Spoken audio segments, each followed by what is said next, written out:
Hey, welcome back to the Self-Aware Leader. I'm Jason Rigby. Today, guys, I want to talk about what a self-aware leader actually is, because I think we use the phrase too easily. We use the words self-aware, conscious, emotionally intelligent. I'm going to be authentic with my people. And all these words get thrown around, don't they? And then they start to lose meaning. And when that happens, people either turn self-awareness into something that is kind of motivational, soft and vague, or they kind of dismiss it as another test to take, this personal development hobby thing that I'm going to do. But that's really not what it is. Self-awareness is not soft. It's not sitting around thinking about yourself all day either. That's just narcissism. It's not journaling your feelings. It's not doing these things and then you're the same leader that you were yesterday and a month ago and 2 years ago. Self-awareness for a leader is much more practical than that. It's the ability to see what is happening inside of you before it becomes leadership behavior. I'm going to say that again. I want you to listen to this. Self-awareness is the ability to see what is happening inside of you before it actually becomes behavior. Before your tone changes, before your tears start to come out and you get angry and defensive, before you say, you know what, I'll talk to Bill next week, before you send that emotional Slack or email, before you soften the truth because you want to be liked. This is day to day, isn't it? This is where it matters. This isn't just theory. It's in the moment. That's where self-awareness is actually at. When the meetings happen, when you're in the room and there's a negative tone in the room, when the pressure hits you, when your sales director comes up to you and he's blaming everything for the bad month, and he's blaming you and everybody else around you, when you get challenged, when somebody comes to you and they say, you know what, I don't know if I want to work here anymore, and it just disappoints you because they're your favorite employee. And what really we have to really work on is when people say things out loud and we know it, we view it as a sacred cow, but they say it out loud and they see it. Maybe they're new and they don't know. We need to have that honesty in the room, don't we? That is the moment. And most leadership, I believe, happens right there, right in that moment. It's not on some strategy deck. It's not on a leadership book you read.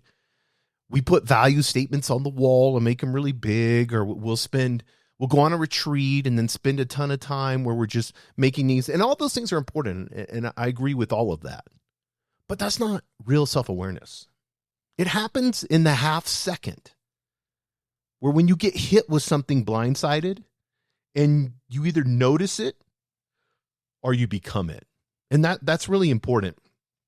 Because are you being proactive? That's what self-leadership is. In that moment, are you just going to react? Because a self-aware leader notices. An unaware leader is the reaction, aren't they? And then later they have to clean up the mess. And guys, I've done both. I've been the guy who thought it was being clear when I was actually being extremely impatient with the team. I've been the guy who thought I was just holding a standard, but really I was just frustrated passively aggressively. I've been the guy who thought I was being honest, but I was just trying to get everybody to like me to win the room, to my side of the story, to what I thought was right, without listening or hearing anyone else. And I know that's not easy to admit, but that is the work. That's being a self-aware leader. Because if you lead people, guys, your inner life does not stay private. It becomes the room, it becomes the tone, it becomes the tension. Everyone notices all that. Subconsciously, they're catching on to all that anyways. And I believe this is the part that leaders, especially nowadays with AI coming on the scene and remote work, all these things, we need to wake up to. Because your team's not going to tell you how to manage them. Because they're trying to manage their own lives, aren't they? All they know what to do is to react around you. They learn your patterns. They learn how you react when they bring you bad news. They learn how much truth you can tolerate. That's a big one. Ooh, that hurts, doesn't it? They learn whether feedback turns into curiosity or do you treat it like a courtroom. And so they don't want to bring that to you. And what does silence mean to them? What does your silence mean to them? Is it thoughtfulness or punishment? And urgency. What is urgency real like? Is it to them? Is it you've gone off the rails and you're super anxious and we got to work and we got to do this and the boss is angry, blah, blah, blah, blah? Or is it real? Like this is real urgency and guys, the client's expecting this. We said we would deliver and today's the day. And these are hard things to look at yourself with. But people adapt around the leader. So the question is not, am I a good person? That's not the question. The question is this: what are people having to adapt around in me? And that is where self-awareness starts getting real. So I'm being esoteric, so let's make this concrete. Okay, we're going to say we have a leader. We'll call her Sarah. Sarah cares about her team. I mean, she really cares about her team. She loves her team. She wants people to feel supported. And she wants to be the kind of boss that people really trust. But there's one problem. She avoids hard conversations. She can't have them. Somebody starts even just a little bit to have a hard conversation, she turns it into humor. And this isn't because she is lazy. And it's not that she doesn't know what to say. She knows. She's known for weeks. She knows that this conversation should be had. She knows that there's this hard thing that needs to happen. She knows that the deadline's been missed. The extra work has been happening, and she's been having to go home after work and do this extra work and make up the slack. And you know what? The whole team feels it too. And Sarah's exhausted. But she has a problem. Every time she gets ready to address something, she softens. She makes it vague. She makes it nice. She wants to be the kind boss. She wants to be thoughtful. She wants to make everybody be relaxed and give them space and let them take time off. And she had a harsh boss before. She knows what the struggle is when you have that type of boss. But really, guys, if we want to get into self-awareness, underneath it, there's something that is really happening. And it all stems from she wants to be liked. Whether she got rejected as a teenager and she wasn't the cool kid and the other girls laughed at her, whatever it was, she cannot handle feeling discomfort. And so if there's authority in the room, she does avoidance compassion. But you know what happens? The whole team pays for it. And this is the part we have to tell the truth about. Because when we're underperforming as a leader, when we're not being self-aware, when we haven't took the time to truly understand what's going on inside of us, other people hurt, doesn't it? And those that are the loyal employees, the reliable ones, the ones that carry the extra weight, those are the ones that watch her. Those are the ones that wish and couldn't wait to have a great conversation with her. But no one knows they can say anything out loud because it becomes so awkward and then it's dismissed so quickly that it becomes a culture problem in the organization. And this is Sarah's private fear. This is something that she hasn't addressed since she was 12 years old. And I'm going to say this, and this is going to be kind of harsh, but I want you guys to really listen to this. When you lead people, when you sign up as a leader, your unexamined patterns do not stay inside of you. They do not. If you can get this will be a huge awakening for you. Those unexamined patterns inside of you, they shape the environment. And that right there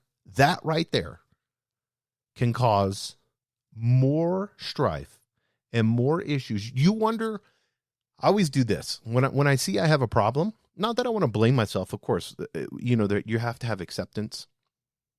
And you don't want to be overcritical. Some of you are super critical on yourself and you never let yourself celebrate a win, all of that. But when I really look at it, and I want to look at a different leader because I think telling a story is the best way to understand this. So here's a different leader, different pattern. Let's call him Marcus.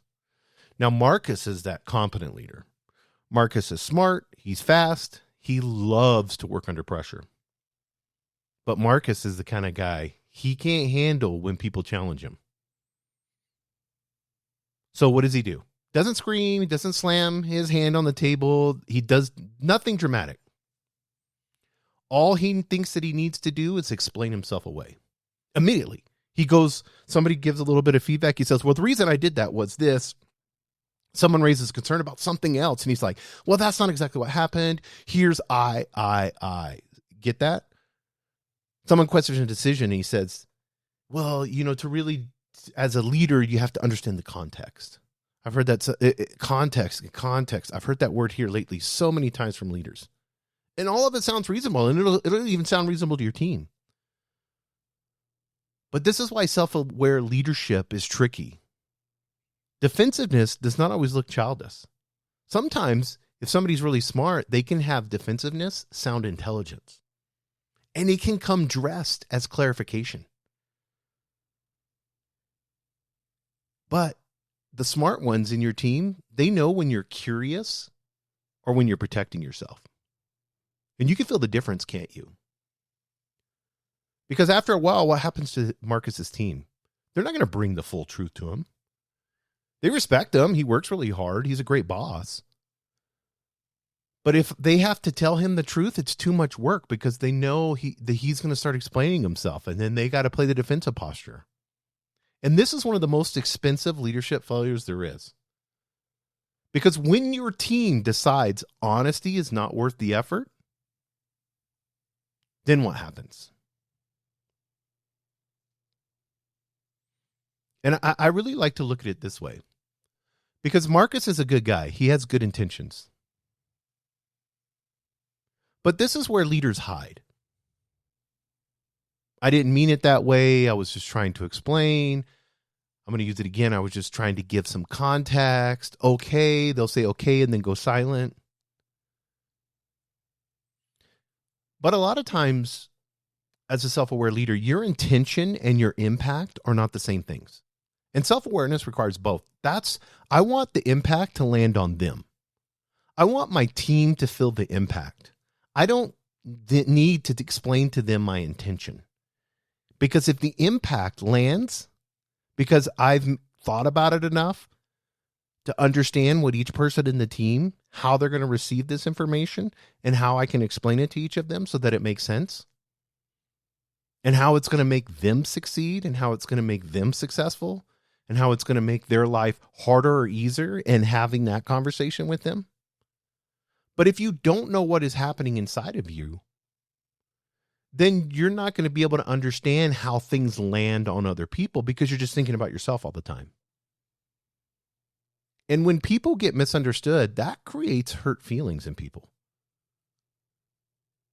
And if you try to track how everyone else is feeling through your narcissistic lens, not through a servant leader, you're going to lose your spine because you're going to try to manage their reactions. And a lot of you do that. Before you have the conversation, you're trying to manage their reaction and wondering how they're going to feel about it. If you're asking how they're going to feel about it, instead of asking, will this land? Will it bring clarity? Will they understand it? Can I ask them questions about this? Can I get their feedback? Maybe it takes an extra 30 minutes to say, hey, maybe you think about this. I'm going to go and I got to go make a phone call. And then can you pop back into my office and tell me what you think about this and how this would make this idea I was telling you about better? Because you want to have them take ownership, don't you? Because what is happening me and what is happening around me, and then what is happening around me because of me, that's a self-awareness test, isn't it? And that's leadership maturity. And when you start thinking about what is happening in me, what's happening around me, and then what's happening around me because of me, here's where most leaders get this wrong. They think becoming more self-aware means asking why all the time. Why did I react that way? Why am I like this? Why do I keep doing this? This is the first stage of becoming self-aware. It's the why. It's all the whys. And sometimes that question helps, especially in the beginning. It's good to ask the why. But a lot of time, why can't, if you're not careful, it'll become a trap. Because the why will turn into shame. It'll turn into storytelling. For some of you, it will turn into you like a lawyer building a case against yourself. Or for others, you'll build a case defending yourself. But neither one changes the pattern, does it? The whys sometimes can just create this defensive pattern that you've lived with your whole life. We're going against human nature, evolution psychology. That's what it's about is us, surviving and defending ourselves, isn't it? So how do we change the pattern? Better question, I think, and this is 2.0 in self-awareness, is what happened? Another one is, what did I feel? Another one is, what did I do next? You can write these down. I'll say them again so you can write them down. What happened? What did I feel? What did I do next? Here's another one. What was I trying to protect? That's my favorite one that I always go to. Next one is, what did it cost? Oh, I ruined it. I ruined it for Susan. I got angry. I shouldn't have got angry. What did it cost? Well, it cost me. I'm going to have to apologize and ask for forgiveness and be honest with her because I wasn't listening. And I need to tell her that I wasn't listening because I had made up my mind about what I wanted and I did not respect her. So I wasn't listening. I did not respect her. See, what did it cost when you go through the question, how it becomes more self-aware with you? And then this is a great one too. What is the cleaner move next time? That one is more useful, isn't it? And it gives you something to work with. What is the cleaner move next time? Because self-awareness is not supposed to make you a better narrator of your dysfunction. That's what a lot of people do, and they think self-awareness is they're just building great stories around their dysfunction. You'll talk to a lot of people that are spiritual in sense, or they built these spiritual programs, or you go on YouTube and there's all this new age spiritual. I'm not against any of that stuff at all. But really listen to them. It's them putting it, and I'm not saying all of them, it's just a percentage of them. I want to clarify that. But it's victim mode wrapped in spirituality, isn't it? Because really, when you think about self-awareness, it's supposed to change how you lead. That's what it's all about, right? ROI, revenue, all of those things that as leaders we look at. If the return on investment's not there, if it didn't generate revenue, why are we doing it, right? It's supposed to change how you lead. So I want to give you a simple way today to practice it. And there's 3 steps, not complicated. Are you ready? Type this out on your phone or write this down on a paper, but because this is really simple and you can put it on your desk. Catch the signal, name the pattern, choose the cleaner move. Super simple. First, catch the signal. Your body usually knows before your mind emits it. And you can tell if you get really somatic with your body and begin to understand it. Like for me, my jaw tightens and I can feel it in my jaw muscle. My voice will speed up. Now, if it depends on what it is, but sometimes my stomach will drop and I can feel it in my stomach. If there's confrontation, my face will get hot. If it seems like it's not going my way, I feel like I need to explain. Or if I feel like I'm being talked down to, I'll feel like I need to prove something right now because I'm not good enough. That's the problem I have, Jason Rigby. Problem I have is I feel like I'm never good enough. So I always need to prove something. And then for some of us, there's this feeling that I need to run away. I need to disappear. I got to go hide. And then for others, you feel the need to make everyone okay with you. And that's the signal. That's the part you cannot ignore. You don't judge it. You just notice it. So that's the first part, right? First part is catch the signal. Those are the signals. Now let's get into the second part. And this one is really, really good. I love this one. Name the pattern. Name the pattern. So ask yourself this, because self-awareness is all about asking questions. What am I protecting right now? Another question. This is separate from that one. Am I protecting my image? My control? My authority? My need to be liked? Maybe it's my need to be right. Maybe I'm protecting my identity. This fake identity that my ego has built as being the calm one or the strong one or the person who always has it together. That's exhausting. Some of you have that, where you just feel like you always have to be together. How's that working out for you? How's your nervous system loving that? And if you ask these questions, it'll cut through a lot of noise. Because most leadership reactions are protection strategies. And the leader who controls everything, you're protecting against what? Uncertainty. The leader who avoids feedback, what are you protecting against? You ready? Here we go. Discomfort. The leader who performs confidence, this performative of being confident all the time, what are they protecting? They don't want to feel exposed, right? They don't want those feelings or emotions to be, so they have to be confident in everything they do. How about the leader who people pleases? What are they protecting? Rejection. They can't handle rejection. How about the leader who stays busy all the time? Maybe that's you, that you're listening to this today. You're busy all the time. What are you protecting? This is a hard one, isn't it? Think about it. The leader who stays busy all the time is protecting what? Are you ready? This is a good one. You're going to be like, oh, I can't believe it, Jason. The leader who stays busy all the time is protecting against silence. See how powerful that is? Silence. Now, these things, do they make you bad? No, it makes you human. You're a human. Congratulations. You're a human and you're a leader. Yay, clap for yourself. You're a human. Don't have to be perfect. But these patterns came from somewhere. And usually it's trauma or drama that we had in our life, and they helped us survive in that moment. But they don't serve us anymore. The rejection sitting at the lunch table when you were 12 and you weren't the cool girl and you just, all you wanted to be is be those cool girls, causes you to never hire somebody that may look like a cool girl, right? There's these protective mechanisms that you have. Surviving. I survived the chaos. When I was 12, I needed this to survive. But at 32, it doesn't work for you. And for some of you, being liked kept you safe, didn't it?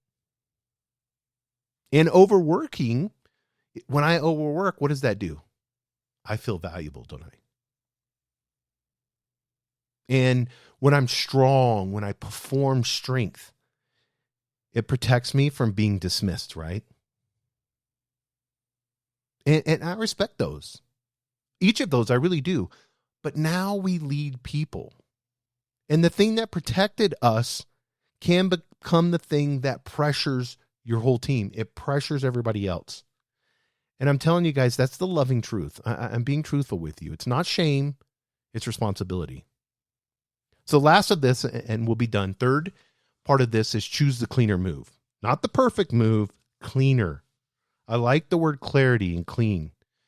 Maybe the cleaner move is pausing before you respond. Just that. I'm going to pause. I'm going to wait. I'm going to let this die down. I'm just going to listen.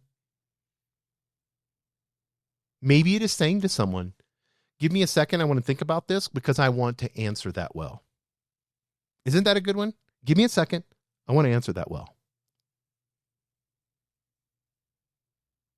Maybe the cleaner move is asking, can you say more about what you mean?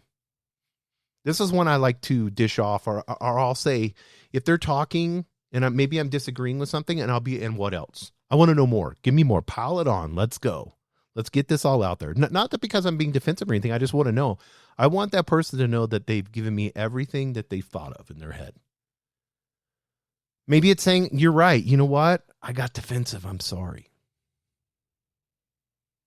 Maybe it's saying, I said yes too quickly. I need to revisit this a little bit. Can we have a meeting and collaborate on this? I feel like there may be some holes in this. And I want to gain some clarity on this. And I think we went yes too quickly on this. Let's just, if you don't mind, give me 30 minutes and let's revisit it. Maybe it's saying, I've been avoiding this conversation and that's on me. Tell the person that. Say, hey, Bill, I've been avoiding the conversation that I need to have with you. And that's on me and I'm sorry. I know it's been awkward for both of us. It put the elephants in the room. Why not address the elephant? Hi, elephant. How are you? You look super cool. And none of those are complicated, are they? Super simple sentences I just gave you. But they require something most leaders avoid. They require you to see yourself without immediately defending yourself. That's a good one, isn't it? They require you to see yourself without immediately defending yourself. And that's hard. Especially when you're carrying pressure as a leader. When people are expecting answers now. We're going fast. We're moving. especially when you worked a 14-hour day and you're tired, especially when your family's expecting you to hold everything together. So I want to say this part clearly. Self-awareness is not self-attack. It's not self-attack, guys. It's not about beating yourself up after every meeting. That is not growth. That's just rumination. It's you thinking, it's the ego beating yourself up, the critic beating yourself up over and over again, wearing a leadership badge. You should not, if you love yourself, you should not become harsh with yourself, but you should become honest with yourself. Harshness says, what is wrong with me? And some of you ask that question, what is wrong with me? Why can't I do this? Why can't I keep this together? Why am I getting emotional? Honesty says, what happened and what is mine to own? How we say that? What just happened? Now, how can I own this? What is mine to own right here? Because harshness will always collapse you and tell you you're not good enough. But honesty, when you become proactive and honesty starts to swell in you, it strengthens you. It's this natural soulful. I'm using the right word, soul. It's the soul part of you, that part, that higher self of you that gets strengthened. And that is the tone I want leaders to learn, that you're clear enough to take responsibility. You're kind enough to stay open and honest with your team. And if work becomes shame, you're going to avoid it. If work becomes excuse making, you're not going to change. And that's what's happening right now. And the middle path is this, guys. This is a self-awareness path. It's honest responsibility. No drama, no collapse, no spiritual bypass, just truth. And I feel like a lot of you, if we really, really looked at this, what is a self-aware leader? It's not perfect. You're not perfect. A self-aware leader is not always calm. You're not above emotion. But you're somebody that seeks truth. Truth about your impact with those that you serve. Truth about their patterns and your patterns. Truth about what they are protecting, what you're protecting. Truth about what the team has been feeling but not saying. All of those things, isn't it? And this, taking that next clean step and learning to become more self-aware, that is leadership. So I'm done. I want to say this. So ask yourself this today. What are people having to manage in me? Write that down. What are people having to manage in me? Not to shame yourself. I want this to be an awakening, a positive, honest awakening. Because once you see that, start working on that. And once you work with it, the cool part is you stop making everyone else have to carry that heavy burden. That is the work. Guys, go to jasonrigbysubstack.com. That's where I have everything on there. I even have free AI prompts that'll help you through this. We have a paid. It's super cheap. If you want to be a part and support this, that's where I go deeper. I go into it every single work. Sign up. It's free, guys. It's free. Be a self-aware leader, and I will see you next week.